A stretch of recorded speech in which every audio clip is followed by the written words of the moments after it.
Stop, you haven't subscribed to the channel yet. Subscribe now, we have new stories every day. Now let's go. My name is James Harris. When the events described here took place, I was 52 years old. I was married to the woman I loved, we had 2 grown children whom we raised properly, and I had a well-paying job that I enjoyed. I had the world by the tail, and life was wonderful until it wasn't. It all started on a Tuesday evening. That evening I worked late, but not so late that my wife would worry, and I headed home after the rush hour traffic had cleared. It was my typical Tuesday evening. We had agreed that I would pick up some Chinese food on the way home, and that's exactly what I did. I parked in the garage, pressed the remote to close the door, gathered my briefcase and the food, and headed inside. I was like a mighty hunter returning to the cave to feed my hungry mate, or at least what passes for that in 21st century America. Almost immediately, I noticed that my wife's car wasn't in its usual spot, but I figured she must have stepped out for some last-minute errands and assumed she would be back soon. So I left the food covered on the kitchen table, hoping to keep it warm, knowing that if she was delayed, we could always reheat it in the microwave. I walked down the hallway to the front door, turned at the staircase, and headed to our bedroom to change into something more comfortable. It was my usual weekday routine: come home, get comfortable, and eat. 10 minutes later, I was coming down the stairs and called out, "Mary, are you home?" Nothing. I thought, where could she have gone? Maybe she left a note. I wasn't too worried, but by this point, I was at least curious. I went into the living room and found a note on the coffee table. It wasn't the kind of note I was expecting, but it was the kind I could have never imagined. It read, "Dear Jim, I'm sorry to do this to you, but there's someone who needs me. I got a call today. It's the kind of call you have to respond to when it comes. I'm sorry I left without warning, and I know this will be hard for you, but please know that I love you more than life itself, and I'll come back as soon as I can. I cherish the life we've built together, and I hope to return to it when I can. Don't worry about me, I'll be fine. Your loving wife, Mary." On the coffee table next to the letter lay her cell phone. I was stunned and confused. I kept going over what I had read in her mysterious letter. She said someone needed her. Who needed her? Who could be so important yet not worth telling me who they were? Then panic set in. Where had she gone? How could it be so urgent that she couldn't tell me where she was going? How could she leave her phone behind? Would she be able to contact me? This wasn't the kind of note a wife leaves her husband if she's planning to return late in the evening. Panic turned into fear, and fear into anger. How the hell could she do this? She just runs off without explaining properly why and where she's going. Then darker thoughts crept into my mind, and the first question, how could she forget her cell phone, gave way to a second, why did she leave her cell phone? I read her note again, and the second time it told me no more than it had the first. There's someone who needs me. I got a call today. It's the kind of call you have to respond to when it comes. Who does she think she is? She's not a secret agent, not a super spy, not a neurosurgeon for the leaders of the damn free world. Where the hell is my wife? I admit, in that moment, my anger was a mask for my fear. I was worried about my wife. Wherever she was, I was convinced she would need my help. I wanted to go to her, but where had she gone? I wanted to hear her voice and know she was okay, but I had no way to reach her. I just sat there, rereading her note, while dinner grew cold and the sun set. When it got dark, I finally decided to start making calls. I called her sister, our friends, and eventually, I called our children. No one knew anything or would tell me. Worst of all, I ended up just scaring our children. I tried to reassure them that nothing serious had happened, but I didn't do a very good job of it, so I hung up, promising to keep them informed. Now I was even angrier and blamed her for scaring our kids, even though I had a hand in that mistake. I reread the note again. I cherish the life we've built together, and I hope to return to it when I can. Those aren't the words of someone who will be home in a few hours or even days. Now I was truly scared, and though I kept telling myself I was overreacting, I called the hospital. She wasn't there. Then I called the police, but they told me I couldn't file a missing persons report until 48 hours had passed unless I was reporting a missing child.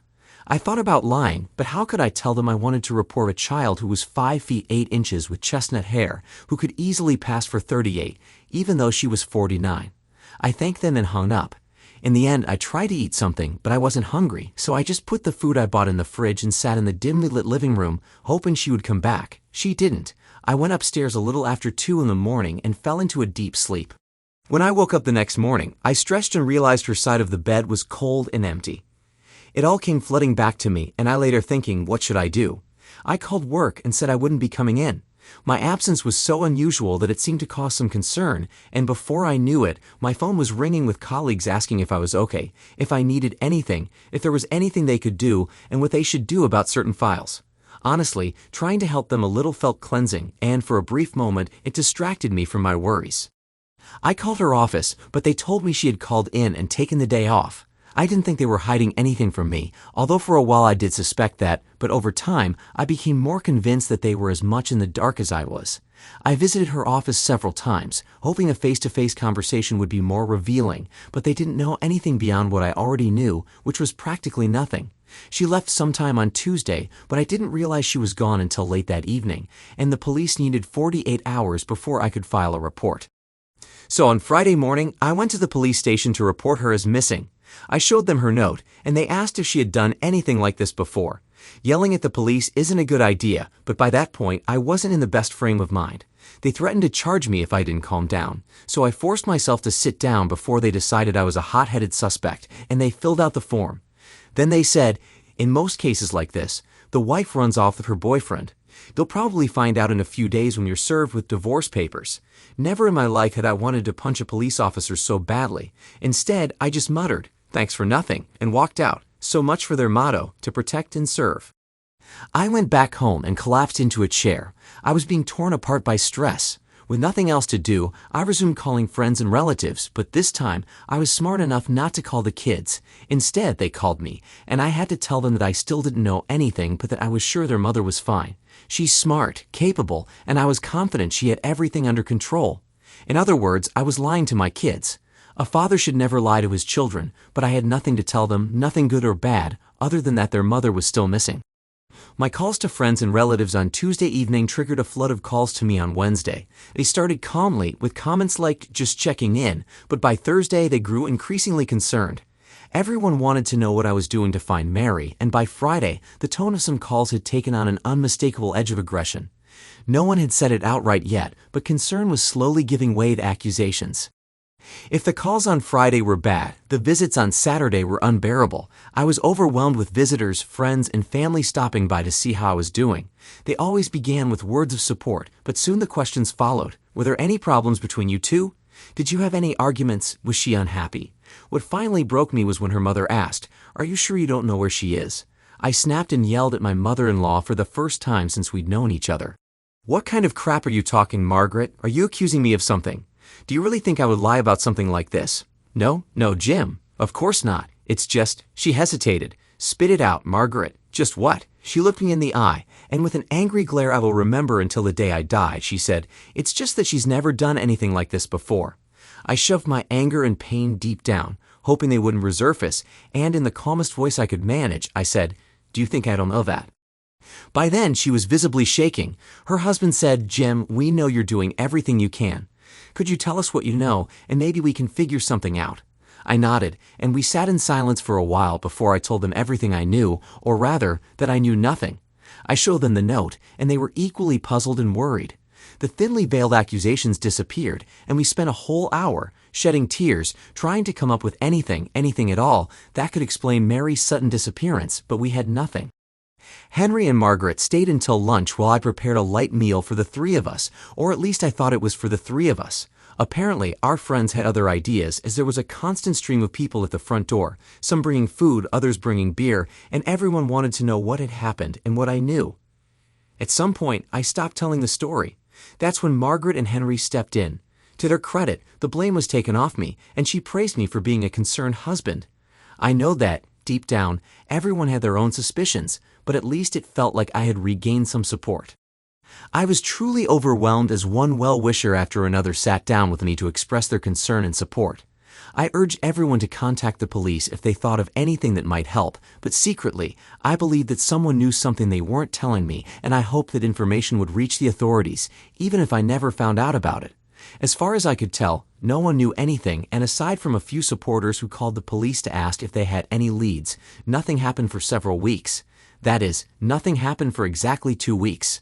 The police had my wife's driver's license along with her car's make and model, and they added it to their watch list in case of potential car thefts. When I made remarks like, "I hope they find her car, and maybe they'll find her," people would glance at each other as if I didn't get it. But I did understand, and I knew what they were thinking. She ran away, and there's a good chance she won't want to come home, even if they find her. I tried going back to work, but I was useless there, and everyone told me to go home. So I went home, and I was just as useless there. At first, I sat and made phone calls. Then I drove around the area looking for her car. I'd even drove past her friends' houses, thinking maybe they were hiding her, though I couldn't imagine why. Day after day, I worried, called, drove around, and pestered the police, but got nowhere. In a fit of desperation, I reached out to my lawyer to ask what I should do, and he connected me with a private investigator. Officially, the police said it was my right. Unofficially, I could tell they didn't like it. They told me that private investigators usually interfere and get in the way of official investigations, so I asked them, "And what do you have so far?" They had nothing, so I told them, in what can politely be called direct language, that I didn't think a private investigator could interfere with them finding nothing. They didn't like that, but they also couldn't argue. The private investigator was expensive and came back with exactly what the police had, nothing. As I mentioned, this happened 2 weeks after Mary disappeared. I was still doing the same things, making phone calls, driving around, and watching the news. But I also started checking Mary's social media, her credit card activity, and our bank accounts. There was nothing on the card until, 2 weeks later, money was withdrawn from an ATM in a town 200 miles away. I immediately called the police and informed them. That got their attention, and within half an hour, 2 detectives were at my door, and the suspicion started again. Finally, I looked them in the eyes, and in the calmest voice I could manage, but which in hindsight was just one small step away from rage, I said no, I didn't go there, and I didn't use that card. I've been here in town the whole time. I've been calling friends, driving around looking for her car, and doing a hell of a lot more than any of you. Now you've got a lead, so get off your fat asses and follow it. They clearly didn't like me very much, and it was just as clear that I didn't care. But after half an hour of reassurances and veiled accusations, they finally left. To their credit, they did contact the police in that town and passed along the information about Mary and her car. 2 days later, her car was found in a hospital parking lot. The local police called me and said, "Don't do anything. Let us handle it." I responded, like hell, and drove there myself. Just over 3 hours later, I pulled into that parking lot. It took me about 2 minutes to find her car, though it felt like 2 hours. I also noticed 2 men in suits sitting in a car, practically screaming cops. So I parked and walked over to them. I think they were expecting me. I showed them my driver's license and said, "Show me your badges." They looked at each other, clearly unhappy, but did as I asked.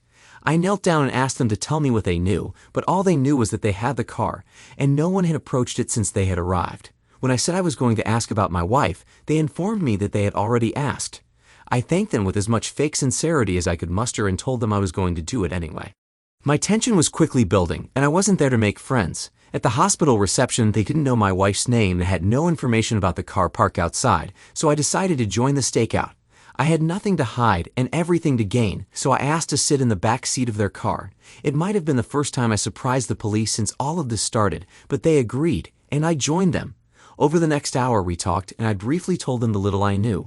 When their shift ended and it was time for them to leave, they agreed to let me keep an eye on the car, but they made one thing very clear. If someone comes for the car, whether they walk out of the hospital or drive up to it, do not intervene. Just call us and tell us the car is moving.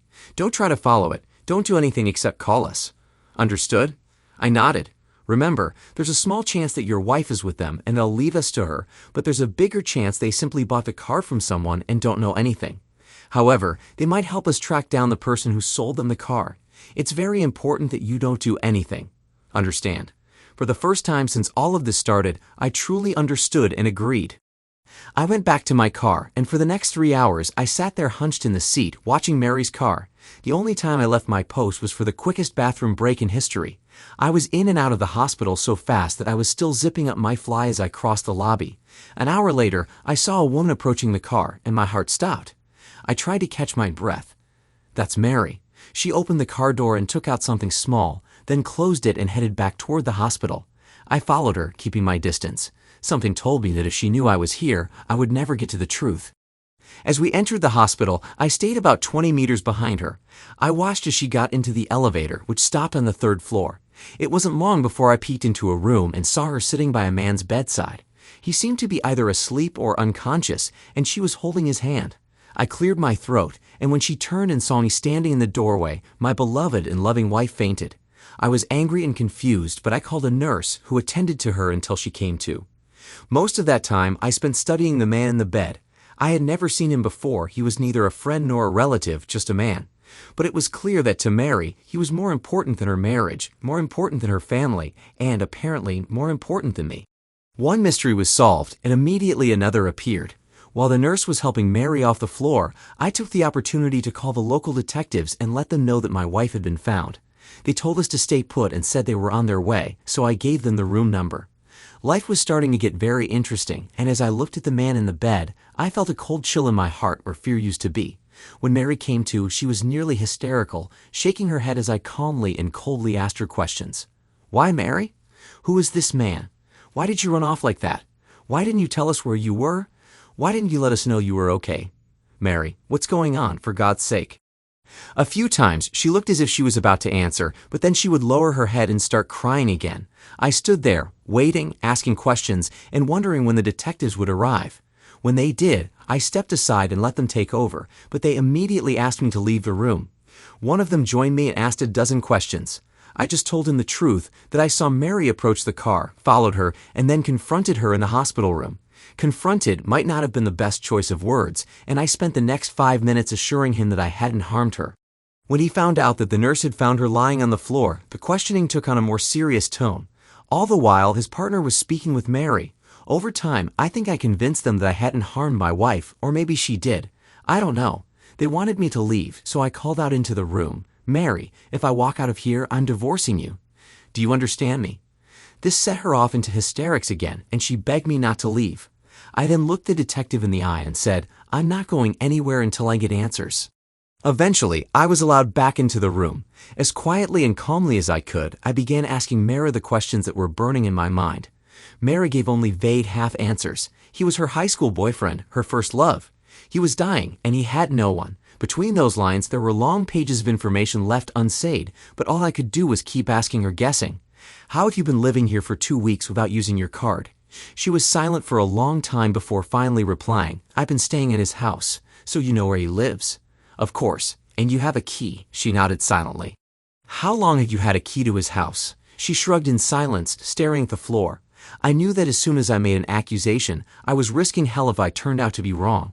Still, 2 damn weeks is more than any man should have to wait for answers in the dark. "How long, Mary?" She didn't respond. "How long has the affair been going on?" She didn't answer the question, nor did she deny the accusation. In moments like that, the mind goes quiet. There would be time later for more questions and more pain. "All right, I think at the very least you should show me his house. I want you to take me to where you've been staying." She looked at me in terror as panic overtook her. In the end, she gave in and nodded silently. She grabbed her coat, and we headed to my car. "I'll drive you," I said, "and then I'll bring you back." She seemed surprised but agreed. By then, I think the detectives had decided it was a personal matter. With one last warning not to do anything foolish, they left. Mary remained mostly silent during the drive, only speaking when necessary to give directions. At one point, she whispered softly, "I was told we might be asked to compensate the police for the time they've wasted." I wanted to ask, "Who is this we you're talking about?" but I stayed silent. Only God knows what my pulse and blood pressure were at that moment. I could barely stand. As we pulled into the short driveway in front of the townhouse, I realized that inside, I would likely find the answers to my questions. Mary led us into the house, and as we walked through the living room, I immediately noticed a pair of my wife's shoes on the floor by the sofa. Her favorite scarf was draped over a chair. I started walking down the hallway when Mary called out, "James, please, don't go in there." If ever a wife's words had the opposite effect, it was in that moment. I walked into the master bedroom. Mary's clothes were scattered on the unmade bed and chair, and her makeup and other items were on the dresser. Only when I opened the closet and saw familiar dresses did my last doubts vanish. There was a blue dress, her favorite, but I knew for a fact that it was hanging in her closet at home. This was a duplicate. There were also several pairs of shoes, likely in her size and the style she liked. These weren't things she packed for a trip. These were things she kept here. Now, I had no doubts left, and I realized that if I opened a few drawers, I would find her underwear and other personal items. The room seemed set up not for daily life, but for the occasional overnight stay, a dinner, some dancing, and then intimacy, followed by sleep in the arms of her lover. I returned to the living room, feeling shattered, and found Mary sitting quietly on the edge of a chair, staring aimlessly at the floor. "So, is there anything you want to tell me?" She just slowly shook her head. "How long, Mary?" "It's obvious this isn't a platonic relationship." "How long?" She shrugged silently, as if she didn't know the answer, but it was clear she did and didn't want to say. "Who is he to you?" She stayed silent for a long time, then finally answered in a quiet voice. "He was my first. We were together when we were in school. I wondered if she meant high school or college, but both were a long time ago, and I decided it didn't matter. How long have you been seeing him behind my back? This made her flinch, but she couldn't deny it. She wanted to deny it, wanted it to be untrue, but we both knew it wasn't. We reconnected about 7 years ago. At first, it was just lunches, then dinners. One evening when you were out of town, we went dancing. That was about a year before she trailed off. Before you had sex, she slowly nodded. So you've been sleeping with him behind my back for 6 years. How did you do it? Did you come here? Or did he come to our house? This question triggered an immediate reaction in Mary. Her head snapped up. I never brought him to our house. I swear, I would never do that to you. I nodded, feeling the anger rise. So you can sleep with him, but you won't entertain him in our home. Glad to know there's a line you won't cross. She got angry, but she couldn't deny anything. After a long silence, she said, I never stopped loving you. He never took anything away from you. I swear, it was just a few nights a year, and I always stayed with you forever. It was a lie straight out of a cheater's playbook, and I thought, what's the point in arguing? But there was a point. He took at least part of the love you claimed you had for me. You kept part of your heart for him. Because of him, you lied to me over and over again. You made vows to me, but you gave him a part of yourself that you said was only for me. Don't tell me he never took anything from me. He took everything, even if you don't think so. Mary was crying, and I stood silently beside her. I knew everything I needed to know. I thought about wrecking his house, smashing everything I could, but he wasn't coming back here. In the end, I just gave up. Let's go, Mary. I'll take you back to your lover's bedside. This brought on another round of tears, but my heart was broken, and I had no comfort left to give her. I drove her back to the hospital, and as she got out of the car, she begged me, James, please, give me a little more time. He has no one. I can't let him die alone. I'll be home soon. The last sentence ended in a sob. I'll be home soon, and we can go back to our life together. Please, I love you. I swear. I nodded silently and let her go, telling her that he was waiting for her. By then, I think she already understood that it was over between us. I drove home slowly for 4 hours, and I don't remember any of it. I was devastated. 2 weeks of stress and worry, all those friends and relatives telling me not to lose hope, and now I found out that the whole time she had been with her lover. I was exhausted, both physically and emotionally. I barely managed to stumble into the house and collapse into my favorite chair. I don't know how much time passed before the first call came. It was her parents, and they wanted to know where I'd been and if I'd found anything. That's when I realized I had driven 200 miles without telling anyone. I'd briefly considered sparing Mary from the embarrassment, but I must have used up the last remnants of my love for the woman who had betrayed me for years, so I told Henry and Margaret everything. They didn't want to believe it until I described what I found in his house. At that point, it didn't matter whether they believed me or not. My marriage was over. I knew it without needing to think about it. It was a fact that came from deep within my soul, crushing my heart and consuming me. It was over between me and Mary. She loves another man, and I'm not someone who shares. Worse yet, she spent years lying to me, sneaking around behind my back and giving herself to him. This wasn't a mistake. It was a life of betrayal, and we couldn't go back to that. I called her friends to let them know what had happened, and I didn't hold anything back. I restrained my anger as best I could, but didn't lie for her sake. After using them as practice, I called our children and tried to gently but honestly tell them that I had found their mother and that she was with her lover, who was dying in a hospital bed. They didn't want to believe it, so I told them about the townhouse. When they asked if I could forgive her, I replied, maybe someday, but I'll never trust her again. I apologized to both of them, but told them that I was divorcing their mother. Then, forgetting that they still had no way to contact her, I asked them not to tell her. I explained that she needed all the remaining time to be with him, and rushing home wouldn't change anything. They argued with me, but eventually they understood. 2 weeks later he died, and Mary returned home, but I was no longer there. A week after her return, she was served with divorce papers. I hadn't left town, quit my job, or hidden from her. I had just moved into an apartment until I eventually found a place that suited me. I stayed close enough to the old house so the kids could visit both of us. Mary tried to change my mind, and I let her try. She would come to my office or apartment, begging me to reconsider, but my decision was final. She cried and made threats, but nothing changed. It lasted for 6 years, 6 years of betrayal, and if you count the lunches, dinners, and dancing, it was 7. In the end, it was the lying, at least as much as the sex, that destroyed our marriage. When I realized how well and how easily she had lied to me, lied right to my face with a smile, I understood that she didn't look at me with the same loyalty with which I looked at her. It's been 2 years since the divorce was finalized. I don't ask, but the kids say their mother just goes to work and then home. She doesn't go out, or at least that's what they think. I feel sad that she's suffering, but I can't help her. To this day, I don't know if she mourns the loss of her first love or the marriage she betrayed. As for me, I'm not doing great either. I haven't healed, but the pain is slowly fading. I'm not dating, but I've started noticing other women, and I suspect that, in time, I'll dip my toe back into the dating pool. I'm far from trusting another woman outside of a professional setting. I will never know why she betrayed me, what she was missing, what I couldn't give her, or how she justified her actions. I suppose I could ask, but what's the point? It was her decision, and in some way, she came to terms with it at the time. I've never told anyone about this because I doubt they would believe me even now, but I never learned his name. There was a man on his deathbed in a townhouse where my wife played house when they were together. For me, that was enough. You can't get revenge on the dead, and I realized I couldn't forgive the wife who betrayed me. That's the whole story. No elaborate twists, no revenge to plot, and no cure for the pain except time. This is what really happens when a spouse betrays you. There's no steel pipe to the knees, and no one gets sold to a Mexican brothel. There's only pain, doubt, and the feeling that somehow you failed. Thanks to everyone who took the time to listen to today's stories. If you enjoyed it, please consider liking and subscribing if you haven't already. Feel free to share your thoughts on the events in the comments below. Take care.